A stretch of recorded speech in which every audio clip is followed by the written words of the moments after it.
Oh, so fun. Round 2. Yeah, about done, yeah. It's like, yeah, Usually we try to get there fifth year.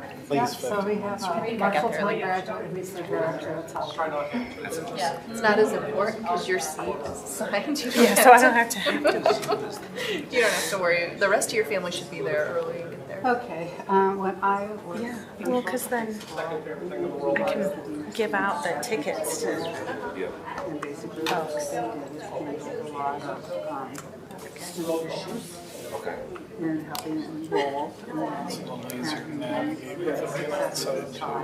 I actually liked it outside last year. I did. Yeah, thought that'll work pretty good. four of us. Other than Two assistant your principals role, and two deans. And I basically, there were certain departments that they worked with. Yeah. And so then they would report back to me with regard to the department and what we did, what were things that were going really well. I'm struggling with She's looking for parking. She's looking for parking. Because you can't make it around. I can tell because she's way over here. And I met once a week with all four Right ministers here. together. I told her there's We a good? church. Okay, and Karina's here? Those department conversations that they were responsible for, so nothing came in between. Let's just make sure. So it's just, Hey, Karina? oh, is she online? Oh, now it shows that she sees it.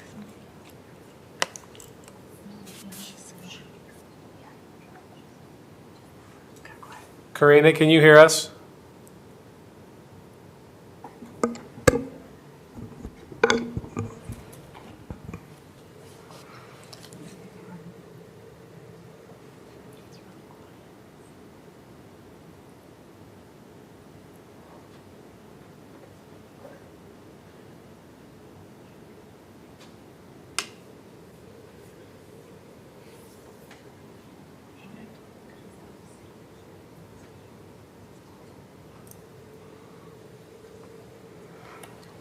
Do we think Karina's there? She's jumped off twice now. I wonder if she's having network issues. Okay, well, we'll start, and then if she can get on, she'll get on.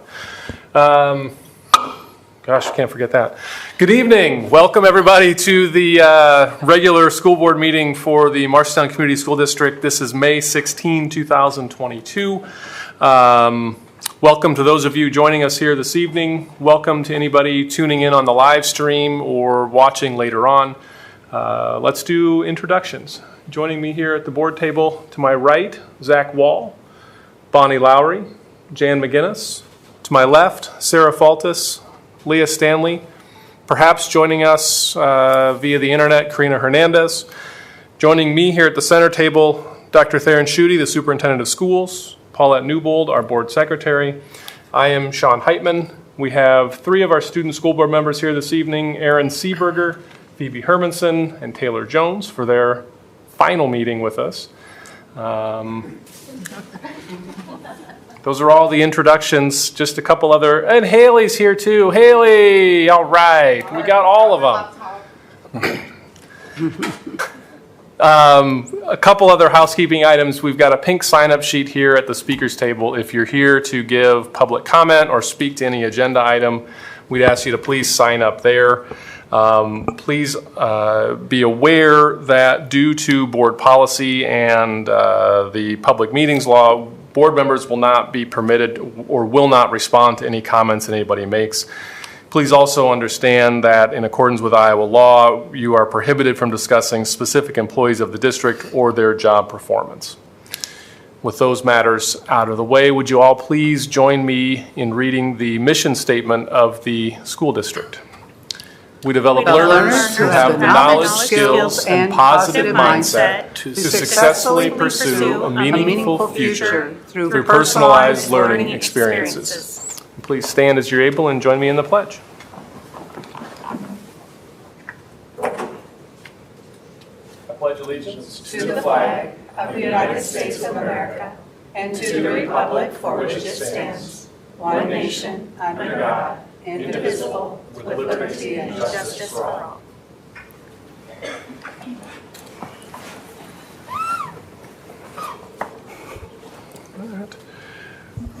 there any changes to the agenda? There are not. May I have a motion to approve the agenda? Move to approve? Second. Lowry, Stanley, all in favor, say aye. Aye. Those opposed, say no. Motion carries 6-0. Adam.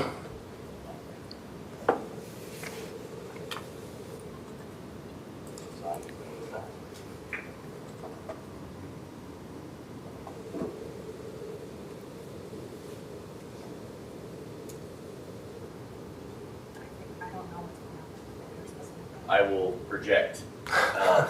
So tonight we have a large group of students back here. They are our dual graduates for 2022. So it's a big group. I don't think all of them could make it, but we got a big group from here. You guys want to come on up? We also have Principal Jackie Wyant is here to present the students, as well as counselor, school counselor Rebecca Whalen. You guys can come all the way up to the table here. Chairs out of the way. Then yeah, just try and project your voice. All right. So if you want to introduce yourself and just let them know your name and what you studied. Okay, cool. My name is Olivia Eaton, and I got my Associate of Arts degree from MCC last Friday. And I'll be graduating MHS in 2 weeks now. My name is Marcus Barker. I also got my Associate's in Arts degree. My name is Erin Stanley. Similar to them, I got my Associate of Arts degree. Hello, my name is Cassidy Weidenmeyer, and I also got my Associate's of Arts. My name is Lynn Johnson, and I also got my Associate's of Arts. My name is Hunter Block, and I'm currently working on getting my fire safety. My name is Paige Wordsberger, and I got my early childhood certificate and my CDAs. My name is Jackie Bravo, and I also got my early childhood certificate and my CDA. My name is Michelle Avalos, and I also got my Associate of Arts degree. My name is Taylor Jones, and I also got my Associate of Arts. Well, my name is Veronica Herrera, and I also studied to receive my Associate of Arts degree. Taylor does. You already got it. Congratulations, guys. Yeah. Congratulations. This is, I think, easily the most kids we've had since I've been on the board that have gotten their associate's degrees before graduation. Jackie? I don't know. So the plan for these students started way back, probably in 8th and or 9th grade, that they made this decision to pursue their associate's degree. At that time, we probably just had 2 or 3 who were able to complete that. Part of it was because of senior year plus, students could only be part-time students at MCC. And during COVID, that changed, the legislation changed. The school district now pays for more of the classes for them to earn their associate's degree. But again, it was careful planning that made this successful, because they had to get a lot of their required courses out of the way at the very beginning in order to take a lot of elective classes in the fall. And Ms. Whalen has been with them since the beginning, so I'll let her say a few words about their success. So as Mrs. Wyant said, a lot of these students came in either 9th or 10th grade year and told me this was a goal of theirs. So it was really helpful that they did it then. That way we could collaborate with the MCC advisors, other college advisors, also their parents, to make sure that everybody was on board with the plan. It's been amazing to see, you have to be really dedicated to do this as a high school student. You have to be motivated, good time management skills, so it's really been amazing to see what they've been able to do pretty independently. And then also communication, I don't know if I said that, just communicating, making sure that everybody is aware of what classes they're taking, making sure that the classes not only meet the requirements for the AA, but also their future plans as well for the programs they're going into next year. So very good job. I'm very, very proud of these students. Congratulations.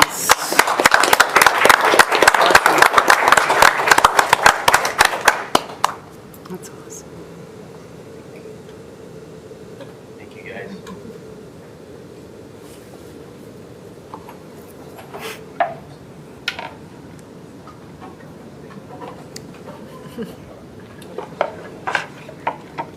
She made it. Huh? She made it. She made it. Found a parking place and everything. So yes, you're right, because they're always. Thank you. Reached out to me a couple of times about Now we have nobody. teacher stuff, or like businesses and stuff. But to work with. Yeah.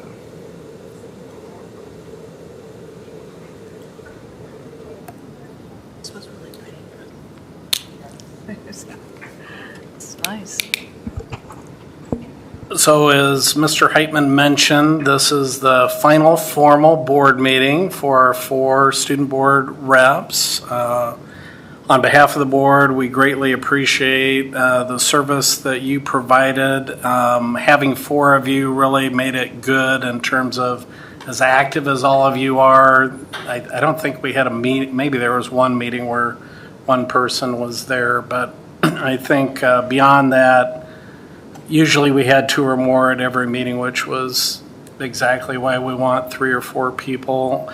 Hopefully it was what I shared with you was going to be at the beginning of the year. And although I think we need to work to try to figure out how to do a better job of capturing student voice in our meetings, I'm fairly certain it should have been a good learning experience for you in terms of how a governmental agency and board works democratically to solve problems, to approve things, to defer things at times. You know, hopefully that the experience will serve you well moving forward. So I have a certificate of recognition for you that I want to present you with.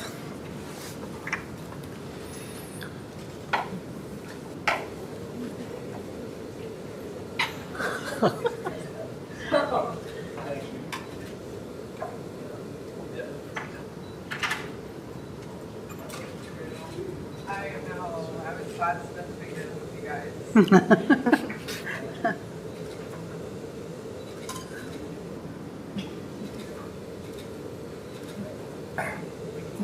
Yeah.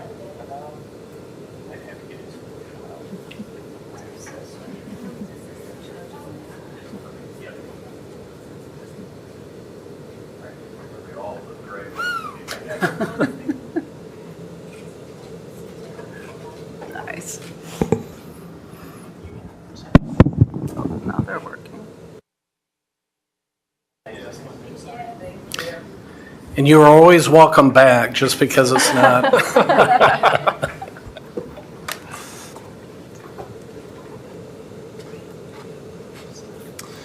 Turning to the consent agenda, we have minutes from the May 2nd regular board meeting and the May 9th board work session. Was there anything of note in personnel, Dr. Ryan? Okay. Looking at interagency agreements and contracts, there are a number of them. An agreement with Child Abuse Prevention Services of Marshalltown for Migrant Educational Support Program, an agreement for June and for July and August. An agreement with School Administrators of Iowa to provide administrator mentoring and induction program for the 22-23 school year. A letter of commitment to the TRIO Upward Bound Math and Science program at MHS. An agreement with MICA to administer the Sexual Risk Avoidance Education Federal Performance Entry and Exit Surveys. A virtual author pre-contract and contract to have Guadalupe Garcia McCall visit virtually with 6th grade Lenahan students. An agreement with Timberline Billing Services for medical claim processing, effective July 1, 2022. School-based mental health services agreement with Center Associates from July 1, 22 to June 30, 24. An Amplify quote for Caminos and CKLA curriculum in English and Spanish. An Amplify quote for reading site licenses. And Edmentum courseware proposal renewal for 3 years. Questions about any of those items? And we have one special education agreement with Fort Dodge Community School District. Looking at open enrollments for the current school year, there are 5, 3 in, 2 out, all of them continuations. For next year, we have 1 in and 3 out. Paulette, anything to note in bills or the financial report? We have 2 donations, one from Alliant Energy Foundation in the amount of $400 for district programming, and then a grant from the Iowa Beef Industry Council in the amount of $500 for family and consumer science classes. We've got the Transportation Department's recommendation of disposing of a 2008 Chevy Uplander. Questions about any of those items? Not, is there a motion to approve the consent agenda? So moved. Seconded. Faltus McGinnis, all in favor, say aye. Aye. Opposed, say no. Motion carries 6-0. Nobody's on the pink sheet. Mr. Goslinga.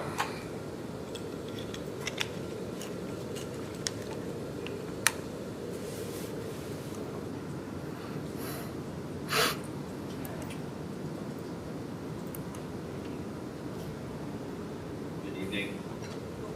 Pull it out. Hold the mic up. Slide it off the, yeah. Like that? Yep. All right. Hey, good evening. I'm proud to and pleased to give you the Marshalltown Learning Academy update for the 21-22 school year. Marshalltown Learning Academy is the non-traditional alternative learning campus for students in grades 9 through 12 here in Marshalltown. We try to live by the district mission statement, which you all repeated here as we got going tonight. Just a little snapshot of our staff. We serve over the course of a year certainly more than 100 students. We have 4.25 core teachers, 1 electives teacher, 1.75 special education teachers, a sliver of ELL, a sliver of school counseling. We do have a school resource specialist, and last year was our first year for an IJAG specialist. We have a secretary and an admin down there as well. Today, during our professional development, it has been our focus and is being our focus moving forward, is the authentic learning and the work-based learning, which I'll talk about more kind of later in my presentation.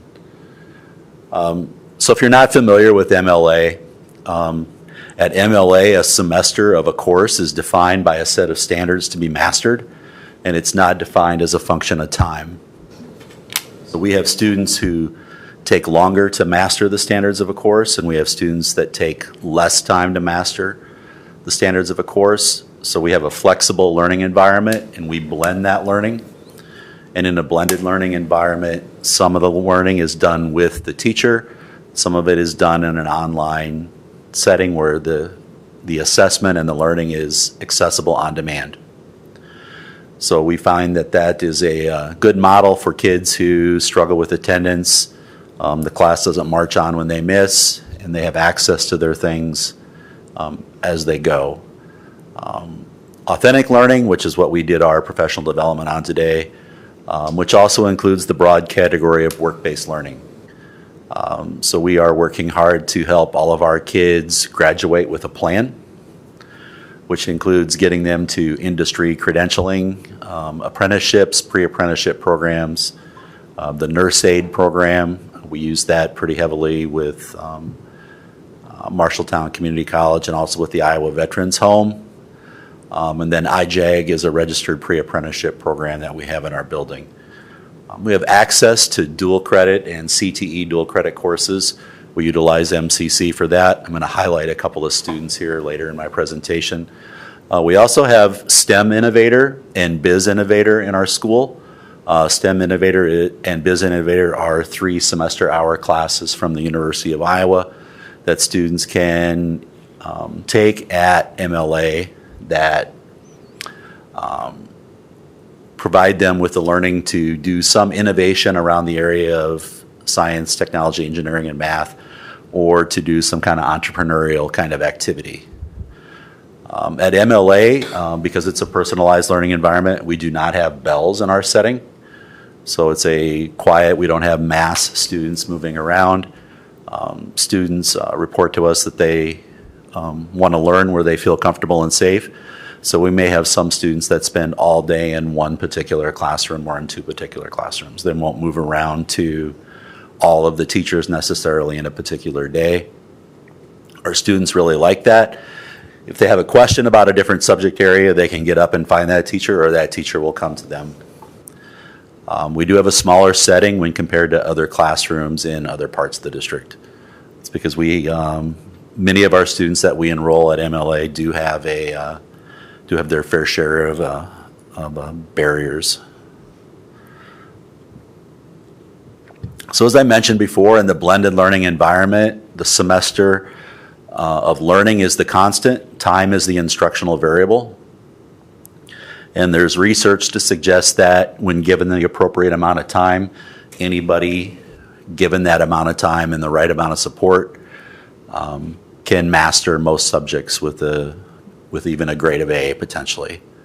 And that can be achieved by up to 95% of the students in a setting. So our big rocks at MLA, in no particular order, but things that we're really focused on. If you could go to the next slide, please. Core instruction, work-based learning, which well more than 2/3 of our students engage in work-based learning. Dual credit and transition, and social emotional learning. So when we talk about core instruction, we have multiple pathways for a student to get through a course, which is meant to honor voice and choice that students have as they move through a course. So we have the Edmentum blended learning. You saw that contract come through in the consent agenda. We use defined learning, which is also used at Miller Middle School, which is a project-based and career-based learning platform. We do have some kids who prefer the pencil, paper, textbook sort of approach to learn some subjects, so we do offer that. But that is mostly limited to math. We do some seminar-style classes as well, which we call ELA workshop and what we call book club. In an ELA workshop, we will group students who are all taking a certain class, like English 11, for example, who are all working on a specific set of standards, and it's more efficient for us to address those standards in person than it is in an online environment. So we will group those students at those times and make sure that they get those standards. Book club is a new innovation this year that Jericho Whitaker and Katie Mummert, two of our staff, came up with. In book club, we meet some literature objectives in the ELA standards, and Katie keeps track of those. But the books are specific to various subjects that may have a social emotional impact with those students. So there may be a book about a student with an eating disorder, or a student who's been suffering loss or grief, or a student that's overcoming another challenge. So we also group students in that way and meet some English language arts standards and some SEL kind of support at the same time. Our IJAG is traditional teacher facilitated, so it has a scheduled meeting time. It meets at 10 o'clock and 1 o'clock every day, for instance. We do have some students that take online only classes. We have a number of kids who take MCC dual credit. We're not using it this year, but we have in the past and frequently have used the online AP Academy from the Bell and Blank Center, which has been helpful for us because if we have a student taking AP Biology, for instance, our science teacher then serves as the online facilitator and coach on our campus, and that person is still accessing AP credit through Apex is that learning platform. We've added Ed Options Academy this year, which is an Edmentum feature where Edmentum actually provides the certified teacher for those classes where we need onesies and twosies for people that want it. We don't use it at MLA this year, but in like MVA, for instance, we have a student taking German. We don't offer German, but the student has a history of a German ancestry and wanted German, so we were able to arrange with Edmentum to provide the teacher, and that class is taken online. So our work-based learning initiative is really rooted in this data here, which I think many of you have seen before. Iowa has a large and looming mid-skill level talent gap, I guess you can say. And so we are trying to coach kids to think about those entry levels on the career trees, but also look at those technical levels and those higher levels as well. So we are really working hard to help kids leave here, make a plan, which sometimes includes us helping them with college visits, assisting them hand over hand with FAFSA. A number of kids in our program who are seeking to maybe seek higher education don't come from families where anyone has ever sought higher education. And so there's not a great deal of knowledge maybe in the family about how to. There's a desire to, but they don't know necessarily how to navigate those systems. So we spend a lot of time helping with that. So we use the work-based clearinghouse as well. So we look for student-led projects and authentic learning experiences. The work-based clearinghouse is a statewide system that lists projects that students can attempt to do and take on and partner with local businesses and nonprofits. So MLA is a little different than many traditional alternative schools, I guess, is we do have students that ascend yearly to Regents institutions and other four-year college. That isn't the path that most of our students take. So we want all students to graduate with a plan.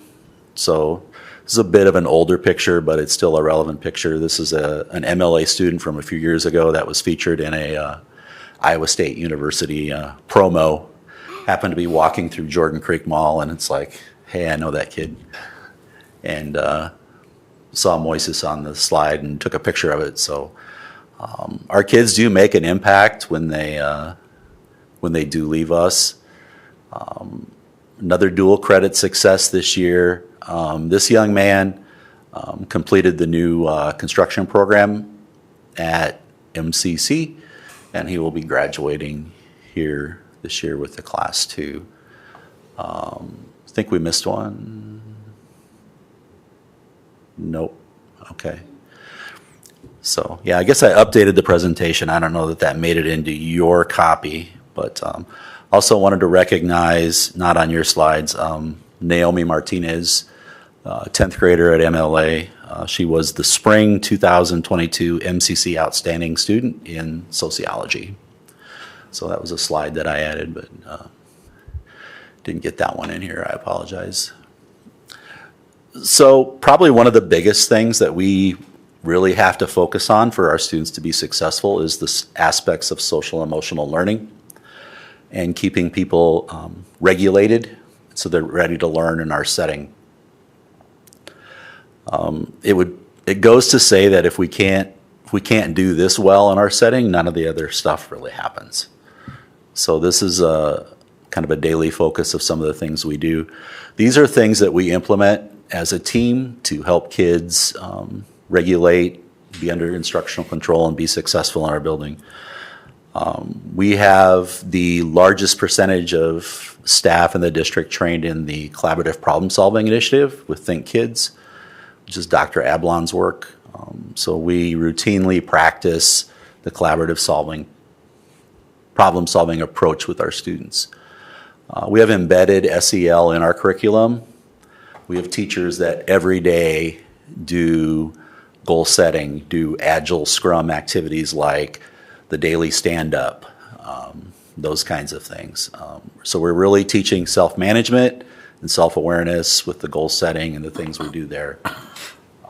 We offer yoga and CrossFit to kids as part of our PE sessions. They're not full, yoga isn't a full class, but pretty amazing to see some of these kind of tough young guys go to yoga and say how much they like it, and they keep kind of going to yoga. It's kind of interesting.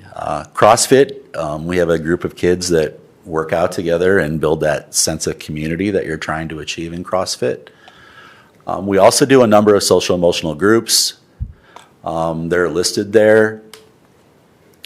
We use and we align with a lot of outside providers.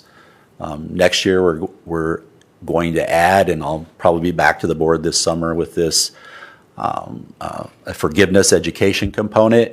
We've been talking with the University of Northern Iowa, who's going to be helping us with this project. There's a good, solid research base around emotional health, mental health, and forgiveness, and so we're going to dip our toe into that.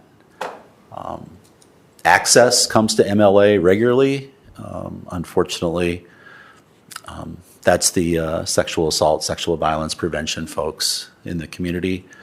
Talked about book club. We do access the Satusi Education Group, and we do have some time in our building right now with center associates for one-on-one therapy.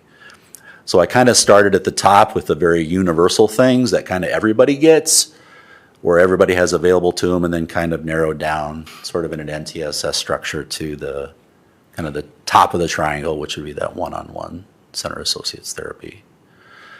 So the next slide just contains some pictures of our groups and some of the things we do. Some of our groupings are gender specific, and so those are some of the activities that are going on and some of the groups that we have at MLA. This isn't a question, it's a comment. As you know, I've tried to visit all the buildings, and I love coming to your building. All of your teachers take the time to talk to me.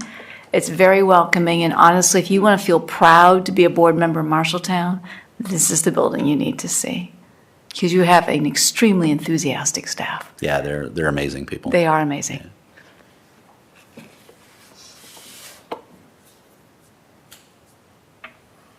Okay, thank you. Hey, can I just say I liked the appendix? It was nice because, I mean, all these things I've heard a few times, but it was nice to be refreshed on what some of the things mean, and that was nice to have. Well, I had 10 minutes, and we have some new board members, so I wanted to keep those slides in there. Thank you. Thanks. You.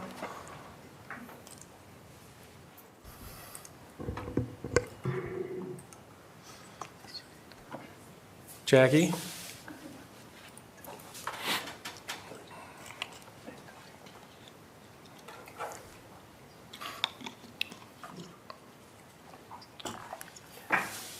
Well, we are getting really close to the big day.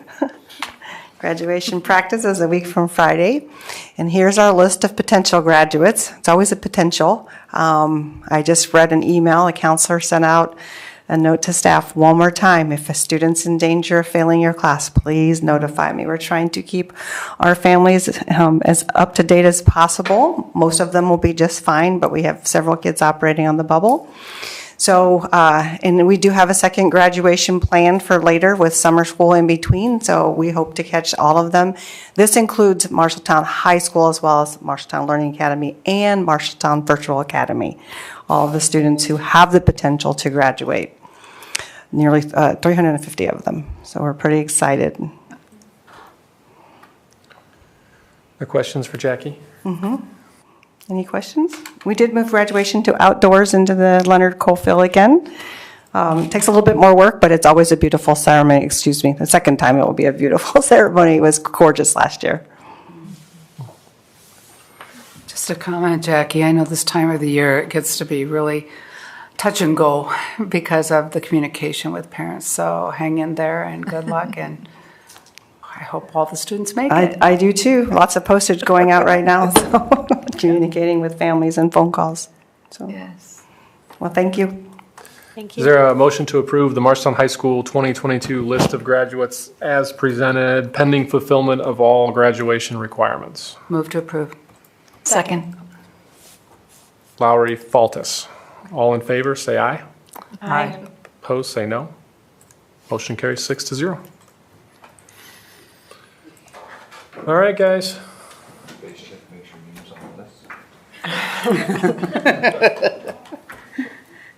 That'll be next meeting. I'll have to put their names on the list.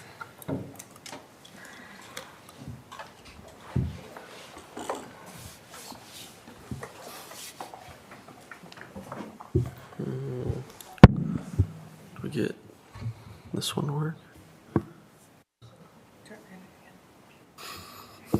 Oh, perfect.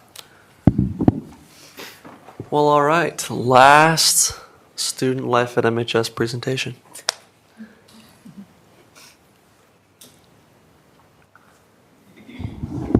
Okay, so last Thursday we had our state qualifying meet at Cedar Rapids Kennedy, and it was a hot one. It was very toasty. It was like 95 degrees, I think, but it felt even hotter than that. Sun was out. But we were super excited because our 4x8 qualified automatically. We got second. Super excited. We're returning all four from last year. And also, Micah was able to make it in her Open 8. So she'll be going individually as well. A little bit of a heartbreaker. We had Rachel got 25th and only 24 go. So we had a close one there. And then we had a close one with our long jumper. She also got 25th, but she's only a sophomore, so she'll be ready to go next year for sure. And then Lily Duff, our thrower, qualified in both the shot put and the discus. So Aaron can talk about the boys. Yes, on the guys' side of it, Connor Smith got 20th, well, is seeded 20th for state in the 3200. Malachi Holmes is seeded 4th right now. I think he's 6 inches from the school record right now. Wow. So we're hoping he can get close to that at state. And then I am seeded 13th in the 110 hurdles. And we were also kind of the same story. Our 4x2 was 18 hundredths of a second away, and our 4x1 was 10 hundredths of a second away. Wow. So when you think about it, that's about this much. So it was a good meet, and we had a lot of close races. And then our schedule for the state meet on Thursday, our 4x8 competes. We have the morning session this year. Last time was the afternoon, so we get everything out of the way in the morning, which I'm happy about because I love running in the morning. But so our 4x8 will run on Thursday. Lily will throw her discus on Thursday, and then Connor will be running the 32. On Friday, Lily will be doing a shot. Malachi would be jumping, and Aaron will be doing his hurdles. And then Saturday, Micah will be running her Open 8. And on the tennis side of things, the Bobcat boys are district champions, which is good for them. Kevin Strand got second in singles. It was a close match on that one. Colin Schmidt and Jason Strand got second in doubles as well. Niall Christensen and Gavin Jablonski got third in doubles, so right behind Colin and Jason. They went 12 for 2 regular season record, which is the most wins for Marshalltown as Coach Christensen's records go back, which is pretty good. And girls tennis also advanced in the regional tournament by beating out Mason City last week, 5-2, and they're going to play tomorrow morning in Cedar Falls to move on to the next round after that. And we have the state tournament on Friday.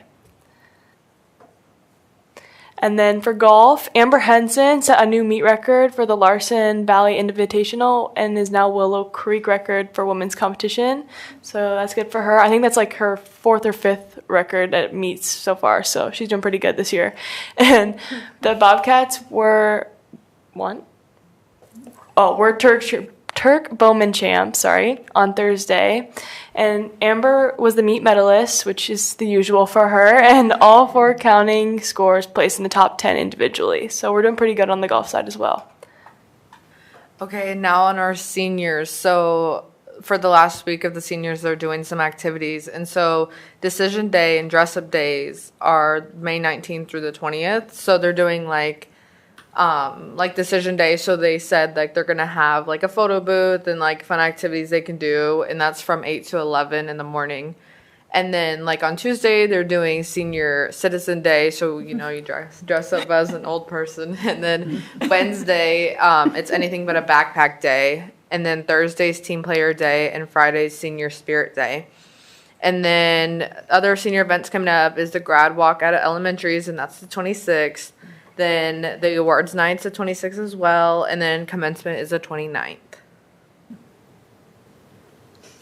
And then our next event's coming up. So on Monday, girls golf is at Elmwood, so they're here in town. Then baseball at Des Moines, and band awards banquet is on Monday as well. And then Tuesday, baseball is at Des Moines Roosevelt. Girls soccer is against West Des Moines Valley, and boys soccer is the same. And then on Wednesday, boys tennis is in Ames, and then Thursday, girls golf is at the American Legion Golf Course. And then, per President Hyman's request, we figured last presentation we would give you guys a little bit of information about what we're doing and where we're going next year. I decided to go to South Dakota State University in Brookings, South Dakota, and I will be studying mechanical engineering, and kind of an extracurricular while I'm there, I'm going to be singing in the choir.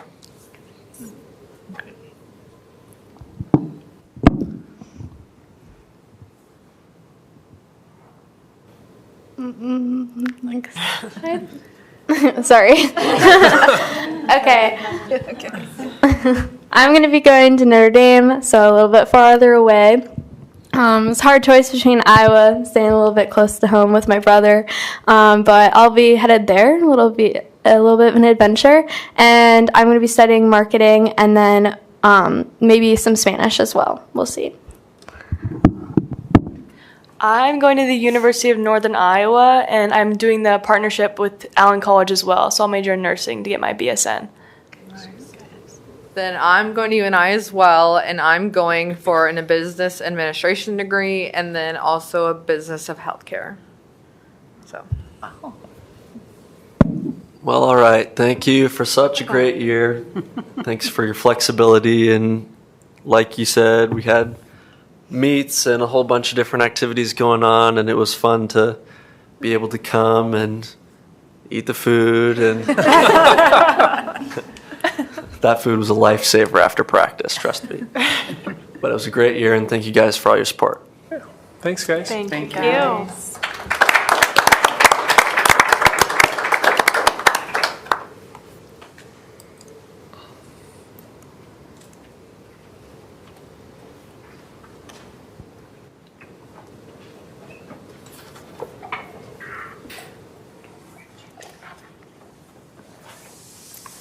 It's a tough act to follow.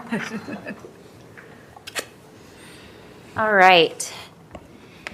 We are here tonight to talk to you about our preschool curriculum recommendation. We've been navigating this process this whole year, and both Erica and Emily have been absolutely critical from that teacher leadership role. And they're going to do most of the presenting tonight. And really, we're here to answer any questions that you may have.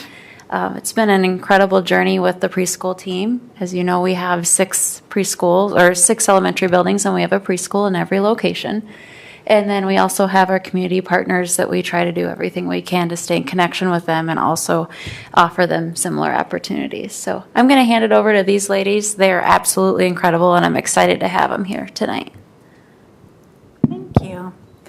Okay, so I'm going to talk to you just briefly about the process that we followed to come to this decision. All of our preschool teachers and our pre-K4 instructional coaches, Emily, the preschool coordinator, and myself participated in the process. So we had lots of thoughts and voices at the table. We met monthly pretty much during their preschool only PD days is the time that we used for that. We started by just doing some learning around the Iowa Early Learning Standards. We read the NACE Developmentally Appropriate Practice Position Statement. We looked at the Iowa Quality Preschool Program Standards and really read each of those and decided what they were telling us we should be looking for in a curriculum. And then from there, we took all of those things that we'd learned and created a list of criteria that we thought we should be looking for in our materials. And then we had 9 options that we kind of took through a screening process with that criteria that we had determined together.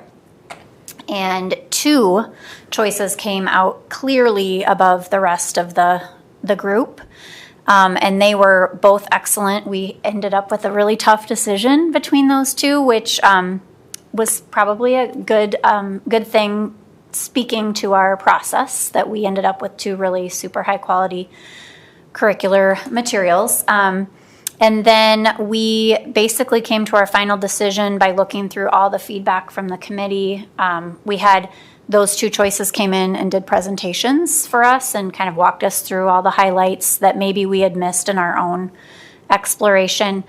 So we got feedback from those, from all of the teachers and coaches. We used the Iowa Quality Preschool Program Standards to walk through both of those curriculums with a really fine-tooth comb to make sure they met those requirements. We had team discussions and came to the recommendation to purchase Frog Street Pre-K. And this is a short little 2-minute video that'll give you a little sneak peek of what it might look like in the classroom.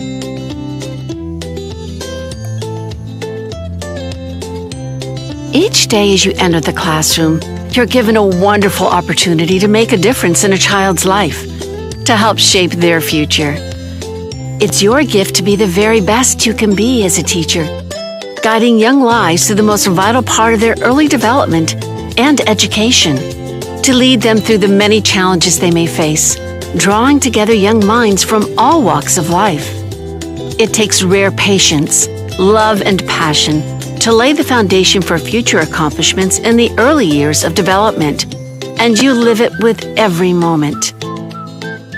As teachers, you have the power to help every child, no matter their circumstances, grow extraordinary lives. And in the end, the reward is to know you've given them the foundation to take hold of a confident, successful place in the world. You take on this great responsibility in everything you do, because these are the years that matter the most in building a brilliant tomorrow for the whole of humanity. In the words of early childhood curriculum specialist Dr. Pam Schiller, what you teach me birth to 3 will be what matters most to me. What you teach me 3 to 5 will be what makes me grow and thrive. At Frog Street, everything we do is focused on supporting you, to give children the tools to thrive in the world they'll inherit. We're honored to be in the classroom alongside you, equipping you to help the next generation of children achieve a brighter future, giving early childhood educators exceptional, developmentally appropriate, intentional learning tools. We're here to help teachers like you excel and students like yours to succeed. And every day, we're inspired by the work you do to prepare children for a bright future, inside and outside the classroom.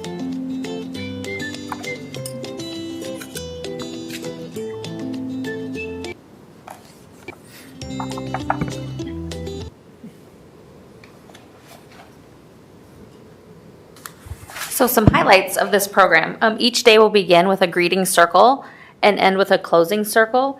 And those two strategies are connected to conscious discipline, which is a research-based early childhood social emotional curriculum. And if you notice the little girl in the video, when the teacher kind of looked over at her, that's called star breathing. And so she had her smile, take a deep breath, and relax. And kind of then she'll talk her through whatever emotion she was feeling. The teachers have been asking for a strong SEL curriculum, and so this will give them those tools to use with the kids. There's weekly themes that last 4 weeks, and you can see some of the themes include My Family and Friends, Creative Me, Amazing Critters, Animals, and Changes. There's a clear and specific scope and sequence, and the teachers are very excited about this as well because we've been pulling from different resources the last several years, and this will give them one resource for all the things that happen during the day. There are plans for learning centers as well as math and literacy centers, and there's also extensions for kids who are ready to move on. There's support for our 3 and 4-year-olds with IEPs who need that specially designed instruction, and there's ELL support, so they can look at what their class needs and be able to pull from there. It uses EAK, which is Enhancing Alphabet Knowledge, and that's a research-based routine for learning alphabetic principle. And it's also connected to our Iowa Early Learning Standards. And then the state requires us to use Teaching Strategies Gold, which is an observation assessment for 4-year-olds and 3-year-olds. And so it's very tightly connected to that as well. And our community partners are exploring this. So the Y is strongly leaning towards purchasing it for their 4-year-old and 3-year-old room. Head Start's looking at it. And Bobcat and St. Francis have also been in to look at it. So we're hoping some of them will choose to use it as well. And they would be able to attend any training we do related to this. And then you can see the cost is listed below for our 4-year license. And I don't know if Shauna has, if you want to add anything or if you have questions. And keep in mind, this is 6 classrooms. Do we get those little coding frog robots? We have bee-bots right now that does that exact same thing with little bees. Little bees, right. Yes. I don't think this is working. Do you guys have any questions? I was going to open it up to questions. Any questions for us? It sounds like you've done a lot of research and data driven to come up with this. What did we do before this to get to this point? So we've been using creative curriculum, which is kind of a framework for how the class is set up, and it gives a menu of activities every day. So teachers are spending a lot of time on what should we be teaching when they're planning as a team. And this will give us the opportunity then to go deeper on how are we going to teach it? How are we going to modify it to meet the kids' needs in our class? We've been pulling Handwriting Without Tears, ST Math. Launchpad. Yep, really great reading Launchpad and science. Pint-sized science. So we spend a lot of time pulling the resources on what will be taught. So Okay. And what I noticed is a 4-year program. So in 4 years, there's another renewal potentially, or is this, how does that work? So we are typically in a 6-year adoption cycle. Mhm. And when Erica shared the quote with me, I noticed it was 4 years, and I said, we're 6 year. And she, of course she knows she's a pro at her job. Both of these gals are, but they don't offer a 6-year license. So we basically said, let's go with the longest one that they have, which is 4, and then we can renew either another year and then another to get through until we do another preschool adoption. Or if we see that it's going to be farther out than that, we could repeat the 4 again. They just, for whatever reason, they don't have the typical 6-year, which is really common to see, the 6-year adoption cycle. How many kids will be served typically? How many? 200 and 240 is what I would say. Okay. And the other question, I just look at the potential invoice. I'm familiar with ABC Mouse. I'm not with this frog guy. But we've used AB Mouse in our family, and I noticed that there's only 22 subscriptions. How does that work? So, those are like add-ons. They only came with, I can't remember the exact number, but the line above it, there's some. sorry, am I not going this? The top line is like the full kit, but it Okay. only includes a certain number of online. So those are just additional licenses for kids. So every kid will have an ABC Mouse Okay. access. Gotcha. That can be Yep. accessed Okay. from home as well. Perfect. So it doesn't, it's not classroom dependent. They would be able to log in at home. Okay. Yes, this entire adoption is for every child. Okay. Yep. It'll All cover right. every preschool student for 4 years. Perfect.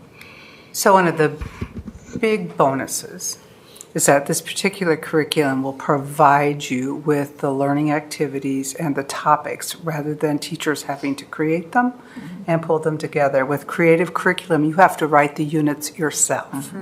And here it sounds like those units are being prepared for teachers, which will also give you consistency across the district. And if some of our community partners end up using Frogger also, that's a lot of bang for our buck, especially when they all come to kindergarten. Yep. You know what you've had if you've been in preschool in Marshalltown. So nicely done, ladies, in doing all the research and finding a way to help classroom teachers become more focused and drill down to provide them with activities that meet standards. Yep.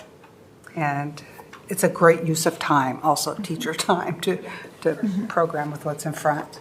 And to add on, for community partners, if they choose to go with it, it will be up to them to purchase for their site, but it would be an acceptable use of the statewide funds that they get by being our partner. So we have provided the contact information and we'll support them on however they need it to.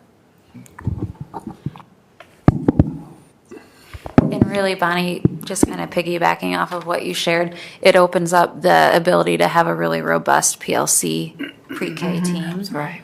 So we're really excited about what the future holds.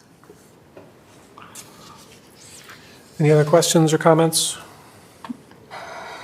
Not, this comes back the first meeting of June for approval. Okay. Now I'm going to trade out Emily for Jenny Allen and Matt Kretzinger.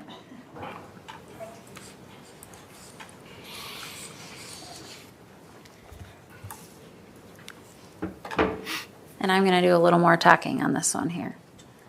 All right, so this, before we get started, this is a picture that I snapped at one of our elementary schools. It was during the Winter Olympics, and this is actually a slide that I used on one of our professional learning days and prompted our teachers to just share in the chat what emotions, do you feel when you see this picture?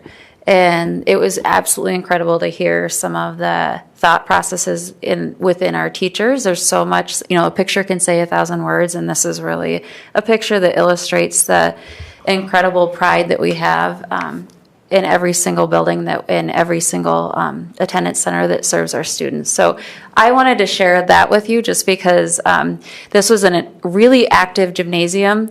They had those like pads on scooters, and they were pretending they were luging across the gymnasium. Nobody got hurt while I was there, but the kids were just absolutely loving reenacting those Olympic competitions. So that's one of my favorite pictures from this school year, and I wanted to share it with you. But if we get down to the actual meat of our presentation here, we're going to time travel. I wanted to kind of illustrate where Marshalltown has been with our professional learning. For our new board members, hopefully this helps make some sense. I don't have an appendix, so I'm thinking next time maybe we can have something in place for that, Sean. But way back to 2010, we had the Iowa Core come through, or Common Core, which really illustrated the standards that needed to be upheld within our core curriculum. And that was really important, and it was a huge swing for our teachers. Jan, you might have been in the classroom at that time. Yep. Bonnie, you were probably leading the high school at the time. So you remember this movement. It was really big because there were teachers truly teaching in isolation, and we didn't necessarily know exactly what was happening in the classrooms. So Marshalltown embraced the core standards and really took that the next step into common unit design, and sheltered instruction, or SIAP, might be a term that you're familiar with, and if you're not, that's okay. It's really just a instructional framework that helps us deliver learning to our English language learners in a very visual, comprehensible way. But it's also proven through research that it's beneficial for all students. So, Sean's sitting here, he has a couple children who are monolingual, or they've learned only in English their whole life. It still benefits the two children that he has in our system. And common unit design, these two, believe it or not, are the experts because they were leading that work, and they were like wonderful collaborators, and they still are today. So that is it's just great to get to sit here and take you through this time warp. So then we move into professional learning communities, 2018. And we really start to embrace at Marshalltown that idea of we can help, the more we work together, the more professional we can be and the more we can learn. And that is what's best for our students, knowing that we're using these effective practices in every single math classroom across the district. And really that leads back to that preschool conversation we were just having. And Dr. Schutte brought in with him the personalized learning. And you see that in our mission statement, and you see that sprinkled throughout the district in so many different ways. Kind of gives me goosebumps when I start thinking about it. It's incredible. And to know that my own children have benefited from those strategies as well is just great. And then you can see this like 2020 pandemic, probably like the worst word. We don't ever want to have to say it again, right? But it hit, and we survived. But we have this pandemic / emphasis on social emotional learning, and we're still really immersed in that.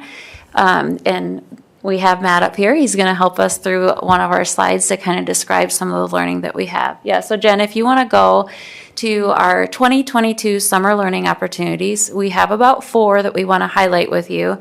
You have heard me speak to some of these already, but we're just refreshing your memory and also kind of explaining the other opportunities that teachers have. when they're with us this summer. They can choose to engage with these. It's not mandated, it's not required, and they do get compensated for these. So we're very excited to offer the wide variety. So let's keep moving. Jen, if you can go to PLC Institutes. This is the one that you're most familiar with because I came and I delivered a specific presentation on this. We still are near about 100 people who are willing to go to PLC Institutes. Go ahead, Jen. Teacher externships is not my wheelhouse. This is more Dr. Schutte and Jenny, so I get to pass them. Oh, did I skip one? I'm sorry. Okay, Online Academy. Erica, I'm going to pass the mic to you. Tried to skip me. Sorry. Okay, Online Academy is something that we're really proud of.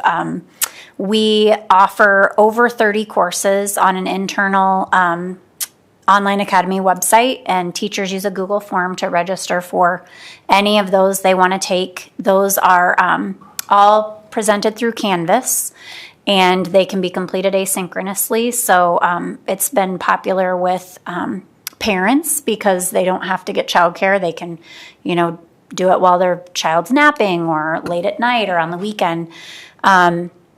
Those courses will run. We just are having people start registering now. The courses will open July 1st and run through, we actually extended that a little bit, through like the end of August, first part of September. We extended it partially because we know now that our new hires will be able to participate starting August 1st, and we wanted to make sure that they would have time to participate as well. A lot of the courses, especially at the pre-K 6 level, are tied to the curricular resources that we use, so it's a nice way for teachers to get to spend some time deep learning about the materials they'll be using if they choose to do that before they start. Teachers are paid $20 an hour to complete those courses on their own time. The attendance is asynchronous, just doing the work. And then the course facilitators keep track of that participation throughout the summer, and then all of those teachers are paid on their September 30th paycheck as they complete those courses. So. Thanks. I'm going to talk a little bit about the externship, and this is something that we offered several years ago before the pandemic, and then after COVID, we weren't able to do this anymore, so we're excited. Theron and I have been working on this with Dee Burt to make this a reality, so we're going to offer 4 dates, 2 different teacher externships this summer. Our first one is going to be in June on the 13th and 14th, and we're going to have 2 career areas of focus on those days. We're going to do advanced manufacturing the first day, and then the second day we're going to do agriculture. So we're really excited about that. And then teachers can also choose to come back if they'd like in July and do the 14th and 15th of July, where we're going to focus on health sciences. And then we're still working on that second day, but we want to focus on architecture and construction and information and technology. So we're trying to figure out how those things, we can get all of that into that second day. Like I said, we're going to spend each day focusing on a career cluster. Teachers are going to meet at the team room at MHS, and we're going to start there with some sort of a kickoff, usually from the state level, a speaker, and then we'll hop on a bus and go visit different industries, different businesses, have a lot of reflection and conversation about what the jobs they're seeing means for them, what it means for the students in their classroom, and how they can build different experiences for their kids or conversations for their kids around those things. We're going to end the day, or at the middle of the day, we're going to have a panel discussion over lunch, so it's a working lunch. We're going to be learning and talking with people from the businesses. And it's exciting because this opportunity is open to not just Marshalltown teachers, but it's sponsored through our regional planning partnership, so it's offered to surrounding schools as well. So this morning I looked and we had several teachers that signed up from East Marshall, BCL, UW, and South Tama, so that's really exciting. Teachers get compensated $200 a day to attend, so it's $400 per externship. And they can also sign up for a licensure renewal credit, which is 1 per externship. So they do 2 days for 1 credit. And so they'll get that compensated for that either at the end of August or the end of September, depending on which session they attend.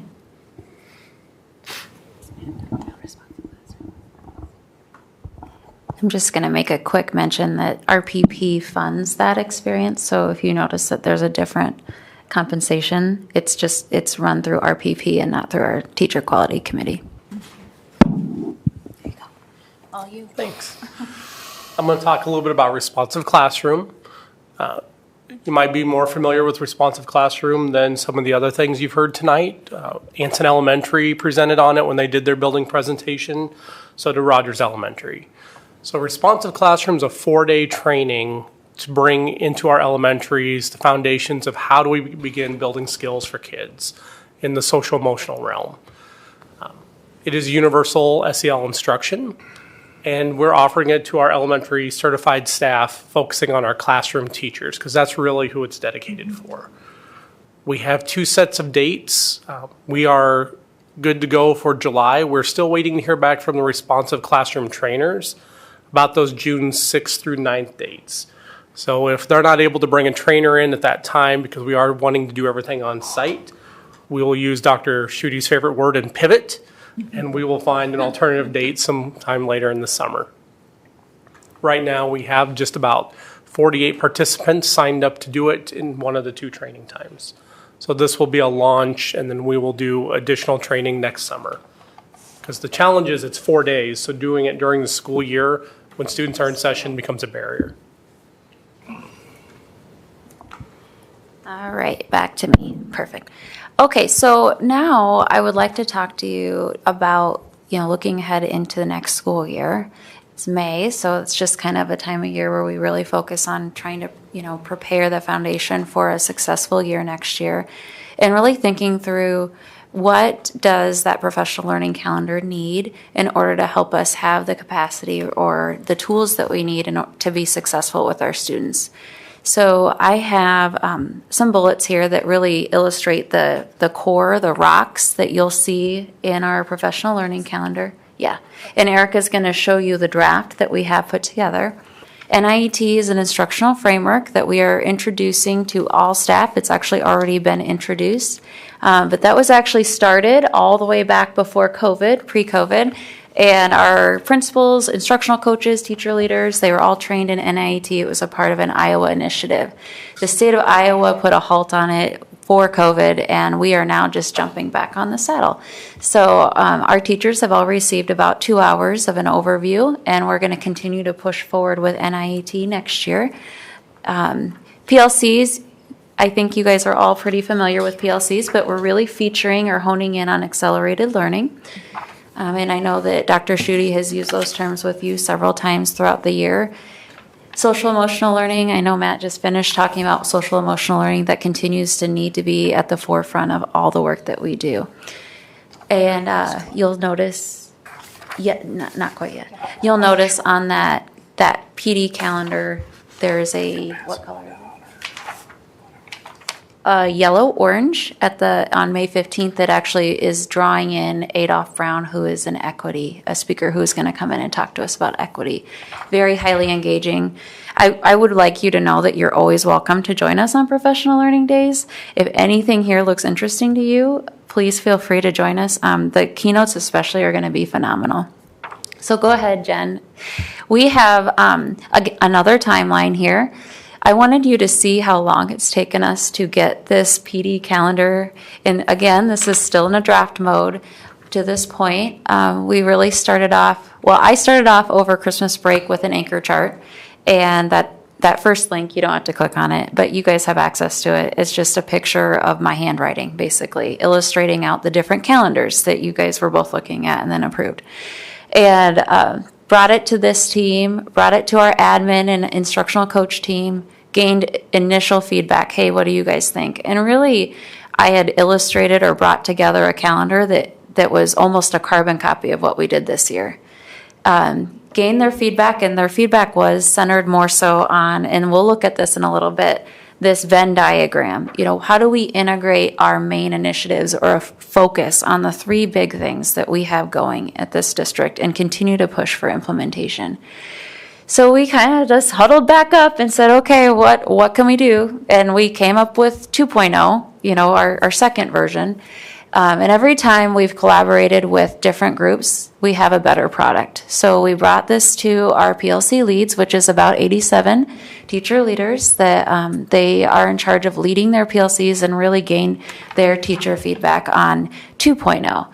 And we read through all of their feedback and didn't change anything yet, because just a few days later we had a PD day where I showed our entire staff, all teachers, the plan, or at least a section of the plan, and asked them what they thought. And they gave us feedback. We came back together. These guys probably were ready to pull their hair out. And I kept saying, we're going to meet in the middle here. We're going to meet on, like, we can meet in the middle, because we know that when we hear patterns and we're receiving feedback, we really want to make sure that, one, we're doing what's right for students, but we're listening, and our teachers and staff are feeling validated. So our plan is I've already met with our elementary coaches and principals. I need to meet with our secondary coaches and principals to have the final stamp on this. And then the final draft will be shared on June 2nd before teachers leave for break, because we want them to have a shared vision of where we're headed next year. So I'm going to have you keep moving. So this next video, you can click on it. There's nothing spectacular about this. It's not rocket science, but it's a fidget spinner. And in education, these were the most annoying things ever for quite some time because kids brought them everywhere. But this is the illustration that I use to talk to our staff repetitively about our 3 big rocks, or our 3 big initiatives. And if you can, I don't know where our presentation, that's okay.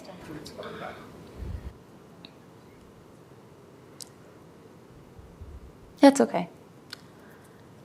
Yep, there it is. Awesome.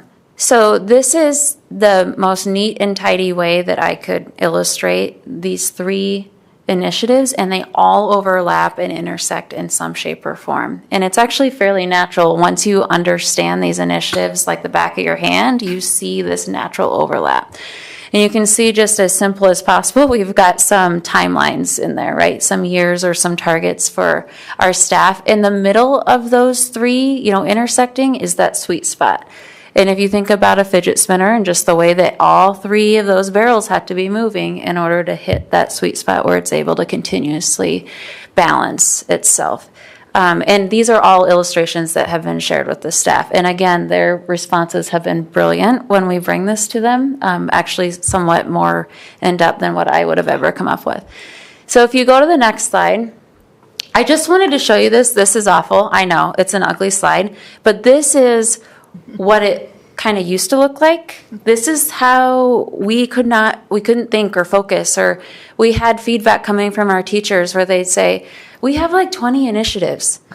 And they weren't all initiatives, but that's what they thought, because we weren't very clearly communicating it. So I actually asked our instructional coach team and our principals to, okay, let's use this feedback from this one teacher, because we read every single thing that they tell us, and let's do this activity. And I showed our teachers, we had 3 slides of this. This is only one of them, to try to help them organize. I mean, we use graphic organizers all the time with our students, but really, how do we organize and kind of departmentalize some of these different movements and continuous improvement that we have? So if you go to slide 13, that is exactly what you have in front of you as a paper copy. And again, it says draft. A lot of times I just keep saying I can't say draft enough, but it does look like it's getting a lot closer to being a concrete version of our PD calendar, and it's taken a lot of time and collaboration, but I believe that is how we have shared leadership, shared vision, and buy-in when it comes to professional learning. So there is a price tag with our NIET. That's the last slide, conveniently. We looked at NIET, the proposal of services, at our last TQ meeting on Tuesday. And in order for NIET to provide the services that you see illustrated on that PD calendar, and it's broken down in the proposal that you have access to, it's about a $98,000 price tag, although I will say they don't bill us until after they fulfilled their commitment. So if we end up needing to pivot or change course, we are not tied into that service, which is great. But it's really important that we have the trainers like if we don't have all the trainers that are needed, then I would be concerned that we aren't able to provide the supports that are necessary to move this initiative forward. So Erica has one more handout for you. It's if you're like trying to fall asleep and you're so excited about this presentation, you can read this packet. It's the NIT framework. It has the rubrics that teachers will be able to use and examine and really think through, where do I fit into this instructional framework, and what are some areas that I'm really strong at, and what are some areas that I can continuously improve. And one more thing, we are really working to integrate NIT immediately into our mentoring program as well, and planning to come back to you and share the incredible work that Julie Thedy's done with our mentoring program. So that's all I have. These guys have been great helping, but if you have any questions for us, we're here and very eager to answer. I want to commend Shauna and Matt and also our curriculum professional development leaders. The amount of time that is spent trying to put the professional development schedule together in a way that accommodates all staff to the fullest extent possible, whether it be asynchronous virtual, whether it be virtual, whether it be personalized or differentiated instruction. I think most of us that were educators remember the years and years of one-size-fits-all professional development. We're 180 degrees from that. There may be a keynote or a foundational training that is more one-size-fits-all, but after that first hour or two, everything winds up going 50 different directions, and the management of that, and then also every time we have an early out or a full day professional development now, feedback is sought as to what worked well, what didn't work well, and then time is spent, as you shared, trying to make it better for the next time. Again, to try to meet everybody's personalized learning needs, knowing that many of the things that we do need to be aligned and consistent as well. And so I just commend you for doing. I am fairly confident what we do is a lot more than what most do in order to meet the needs of all of our people. It's probably, you'd all agree, not perfect, but I mean, it's so much better than where it used to be, and it's through your guys' leadership on that. I'm also excited for the direction that things are headed with the SEL, the accelerated learning, which I really think, it came about more because of COVID, but in reality, I think it's going to be one of our answers to how do we address achievement gaps whenever and wherever they exist in the long term. I'm really, really excited for that work, and I'm excited for the NIAT work as well, because I think different people have different ideas on what effective teaching and learning is, and this allows for our teachers and our administrators to work together to help bring more clarity towards the progression of beginning, developing, and becoming proficient and exceeding proficiency as it relates to the leadership standards and what effective teaching and learning really looks like. And I think it's going to lead to some more substantive one-on-one, as well as small group discussions around this topic over time. It's been a long time coming because, as Shauna mentioned, we started this a year and a half to 2 years before COVID, when we administratively did book study with Charlotte Danielson's work. And then we were looking at Marzano's work, and then the state had adopted NIAT, of which all of them are more similar than different.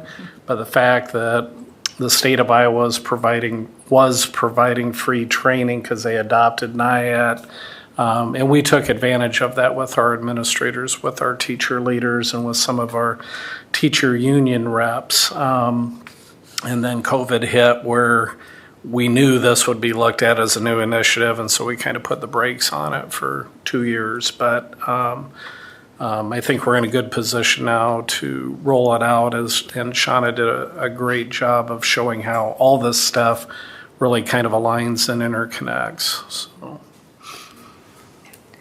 I served on staff development while I was in Marshalltown, and I think our administrators try really hard to meet the needs of our staff, and I don't think the staff always appreciates how difficult it is to provide relevant staff development for the diverse needs of our staff. We are teaching everything from pre-K to AP courses in every subject area. And so every teacher has different needs. And I really do appreciate what you've done with your Venn diagram and your efforts to show how all of this interrelates. That's important. Other questions? Comments? Waiting on you, Zach. Zach? I researched the keynote speakers and it looks nice. A nice motivation I feel that it's going to provide to our staff members. So, Yeah. Yeah, we're really excited. Yeah. Well, thank you. That video probably represents Shauna's mind and how it's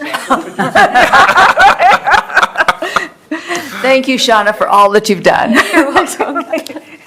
We need a motion to approve National Institute for Excellence in Teaching proposal for services in the amount of $98,000 as presented. Motion. Go ahead. So moved. Second. Wall Faltis, all in favor, say aye. Aye. Opposed, say no. Motion carries 6-0. Bonnie, we're going to jump ahead to policies. Thank you very much for doing that. I know you have a prior commitment. I do. I need to thank you very much for considering that.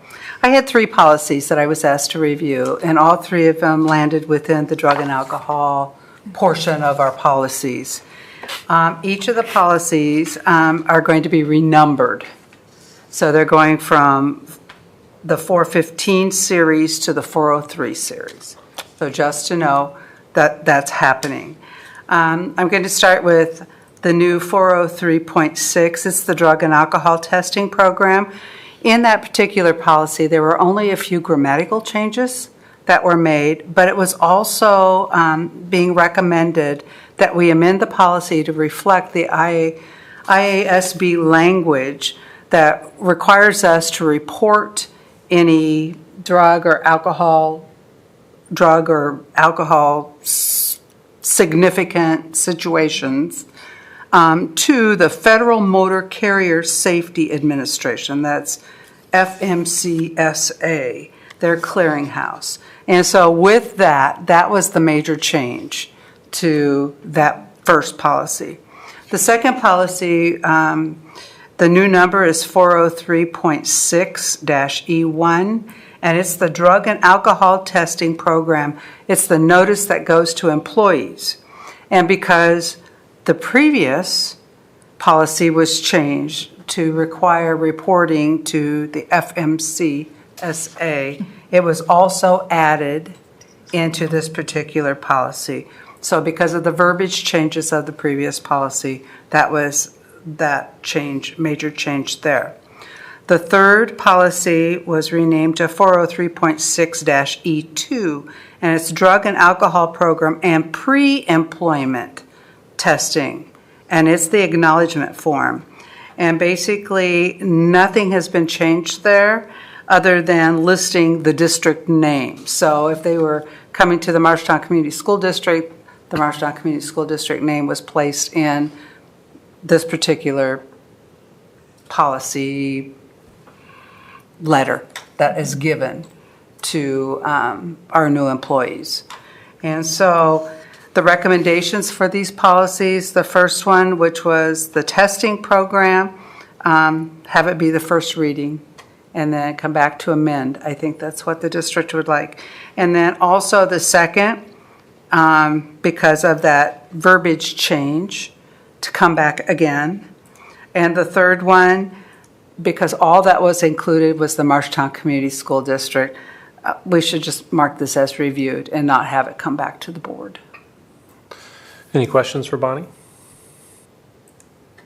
Okay, so 403, well, new 403.6E2 will mark as reviewed. The other two policies will come back for a first reading to amend. Okay, thanks, Bonnie. You bet. Thank you. And I apologize, but I need to exit. Enjoy. Thanks, Bonnie. We had an additional exhibit, 403.6E3 as well, that will come back at the next meeting for adoption. It was an additional consent form that IASB had that Rex had felt, and I think Paulette maybe too, that we should adopt. So that'll come back at the next meeting for a full adoption of a new policy.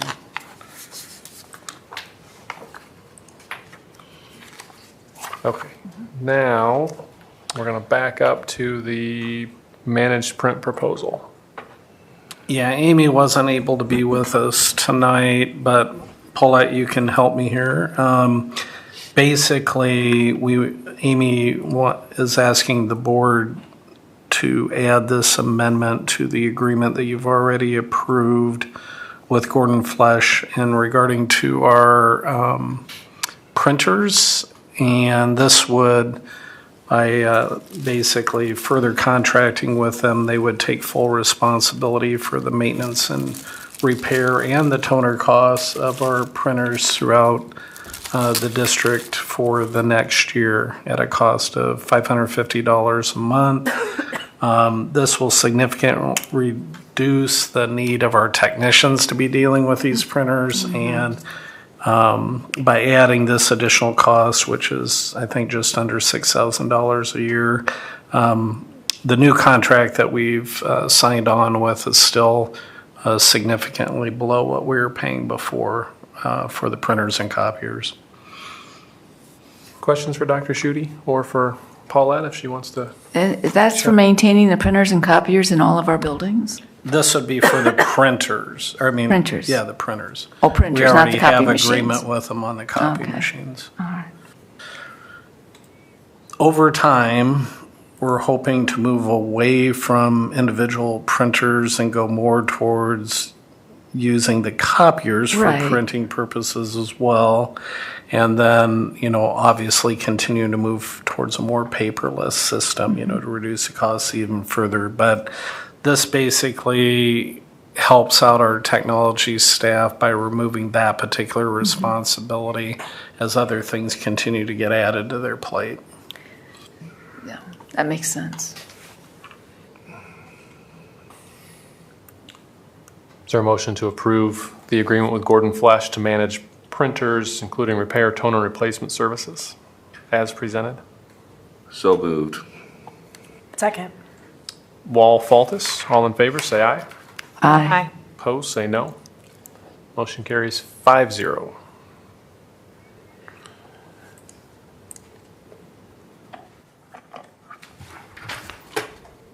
That one plugged back in. Good evening. For an update tonight, I just wanted to share we are for May we do have a digital ad campaign out on Facebook, just focusing on one of our points of pride, which is Bobcat Ready College and Career Readiness, specifically focusing on apprenticeships, job shadows, internships, that sort of thing. Features one of our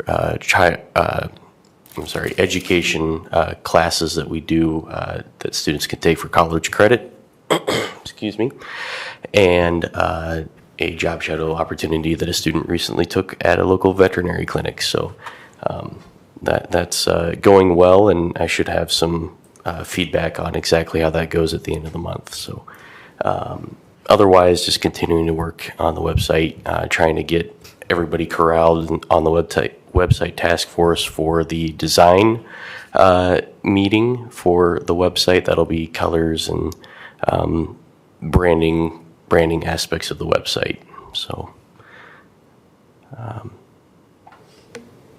otherwise, we'll have on May 29th is graduation, as you heard earlier tonight, and then we have the annual retirement tea coming up on the 26th, next Thursday. So,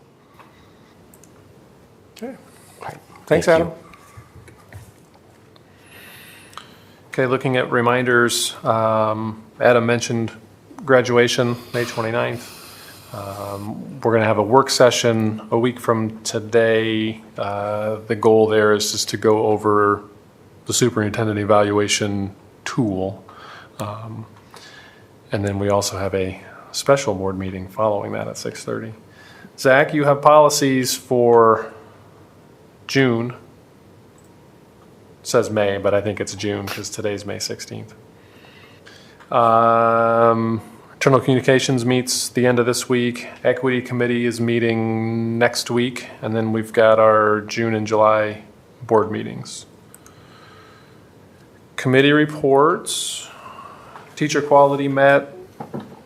Tuesday. Jan, is that you? Was there anything there beyond the stuff that Shauna covered tonight? I think everything that they talked about are stuff we've talked about at different times. And it was interesting from my perspective because I was listening to the meeting as I was driving home. So I didn't actually participate. I just listened. That gives you a different perspective when you're only listening.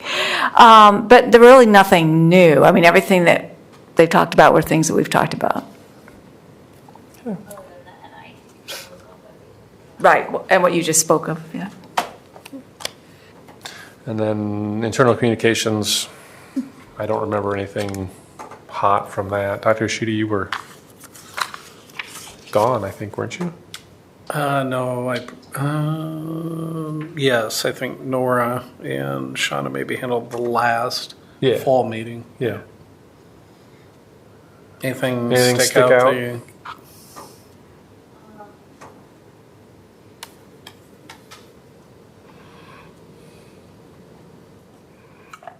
We discussed mainly, we took a look at the open teaching positions we have for next year and spoke about recruitment and retention, some ideas that they have about those two topics. And then we talked about absenteeism because last Friday we had almost 20% of our certified staff absent for some or part of the day.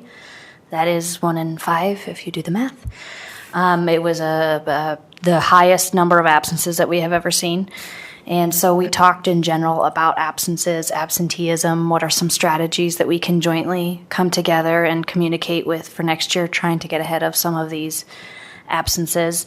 Of course, I would not doubt that the majority of our absences are needed and valid.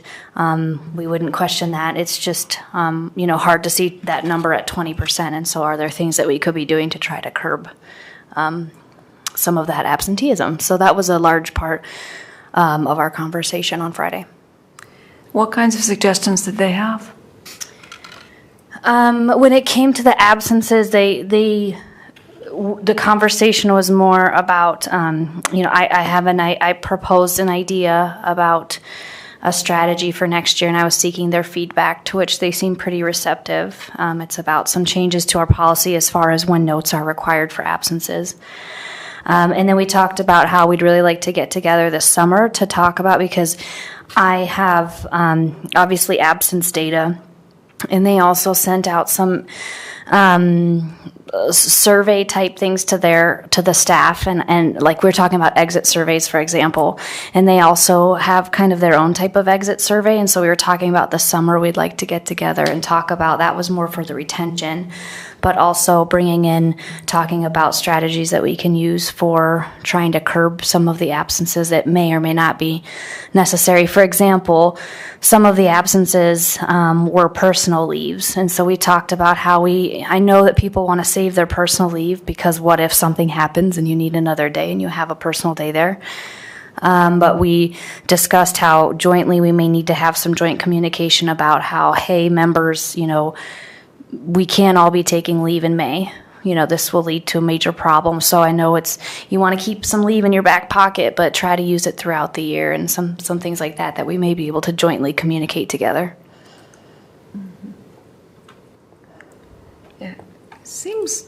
Has that changed? Because I thought with personal leave, they had to get administration approval, but they don't? That's true. You do. Our building administrators, supervisors, and directors have to get pre-approval, and they don't want to tell people that they can't do certain things, like they're Right. being used in conjunction with celebrations or graduations or those types of things. But on the other hand, we're really limited. Usually they'd allow a couple, on a Friday or a Monday in the months of April and May, but we just literally have no substitutes to cover and 1 out for of 5 those. is a So lot. I think from the employee standpoint, and as I do every year, I've been holding exit interviews one-on-one with retiring employees, and it's probably one of the more common concerns brought up by our retirees is the amount of work missed by their colleagues and the burden then that puts on them and others in terms of trying to cover. And this has been a discussion for some time. It's not just a COVID-related discussion. Oh, I agree. And I will say that I think, this wouldn't be as much of a concern if we had a larger substitute pool. So we need to be thinking about innovative ways we can be getting add subs to our pool, because I recently sent a Google form out to staff who had missed 0 sick days as of February. And I said, help, what do you think? And, they cited some concerns they have with colleagues, and some of them are saying, no, it's just the stress. I don't think my colleagues abuse the leave. I think they need it mentally or whatever. But, several of the people mentioned the lack of subs. So really need to be thinking this summer about how we can innovatively get people on board. We need subs. How do we recruit subs, right? How can we recruit them and get them excited about, coming in and out of the classroom on their own terms? And so we really need to be creative. Yes. Thank you, It Dr. might be a Ryan. good way for community members to become active in the schools if they could do the substitute trainings. Is it 2 weekends? How long does it take to get the substitute license? I'm not sure. I think they recently restructured the course. I don't know 100%. I do know that it is all online though. It might. I think it's asynchronous now, so I think it may be done. I think. So maybe getting the word out on how people can become qualified to be substitutes and working with some local businesses, because it is a good way to get into the schools and get to know teachers and students and things like that. Work when you want to work. And work when you want to work. Yeah. Yep, I agree. Okay, thanks, Dr. Ryan. All right, what have we done this evening to improve education for the students in Marshalltown? I'm really excited about the number of people who got their dual enrollment. This was huge. Yeah, it was very impressive at the MCC graduation because I was able to attend that as well, right? So the number of just high school students in general across the board that got that. I really liked hearing about the pre-K curriculum program and how we might be able to leverage that across the board for more, even outside of our own district using it, to have a more cohesive curriculum for pre-K. That is good. Anything else?